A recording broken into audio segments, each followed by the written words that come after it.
Hey there, and welcome. Today, we're going to talk about something really important, keeping our legs strong, especially after 70. And the best part? We're focusing on some super simple plant-based foods, no meat required, that can make a huge difference in how steady you feel on your feet every single day. So, let me ask you something, and be honest.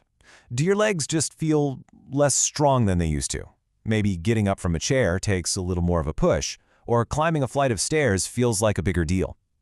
If any of that sounds familiar, I want you to know you are definitely not alone. And this is where it gets really interesting. That feeling of weakness, it might not just be about getting older.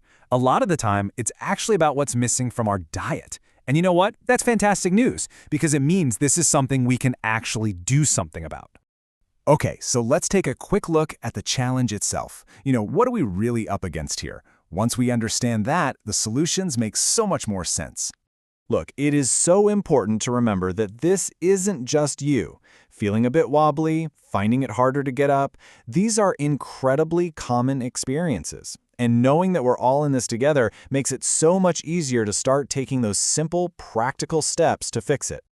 All right, enough about the problem, right? Let's get to the good stuff, the solutions. We're going to talk about just three amazing plant-based proteins that can give your leg muscles the support they need.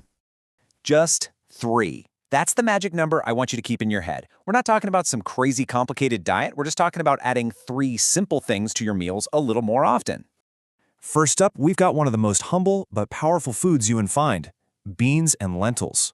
Seriously, these things are absolute protein powerhouses. Now, what's really cool here isn't just the protein. Yeah, that helps maintain your muscles. But look at that other point. They support healthy circulation. Think about it. Better blood flow means your legs are getting all the good stuff they need to feel strong and ready to go.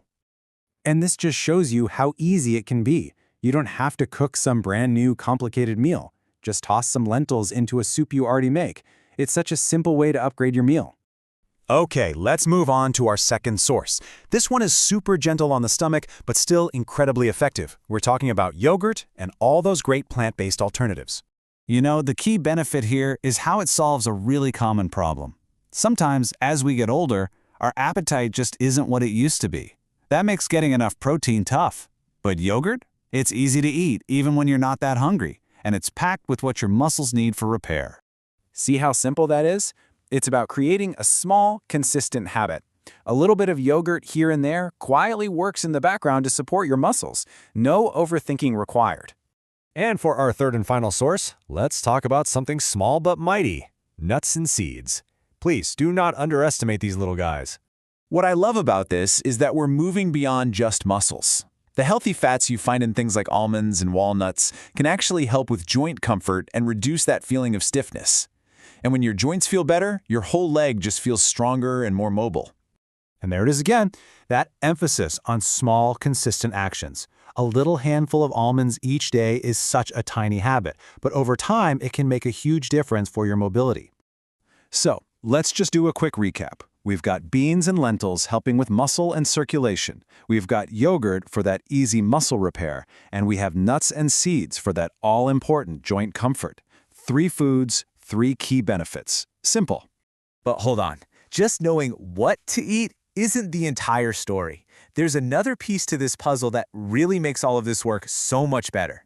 This is the real secret. And here it is. It's called protein pacing. So the big idea here is not to eat all your protein in one giant meal. Instead, you want to spread it out throughout the day. Think of it like watering a plant. You give it a little bit of water steadily, not one huge flood. It's the same for your muscles. And this makes it so practical. Look how simple this rhythm is. A few seeds on your breakfast, some beans or lentils at lunch, and then a little bowl of yogurt in the evening. See? It's a totally doable, effective plan. So now let's bring this all together. Let's talk about why this really truly matters. Because this isn't just about food. It's about what this food empowers you to do. This right here, this is the whole point. Strong legs mean freedom. They mean independence. They mean you can play with your grandkids, walk to the store, and live your life without that constant worry of a fall hanging over you. It's about quality of life. So I'll leave you with this one question to think about. After everything we've talked about, what's one tiny choice you can make today, right now?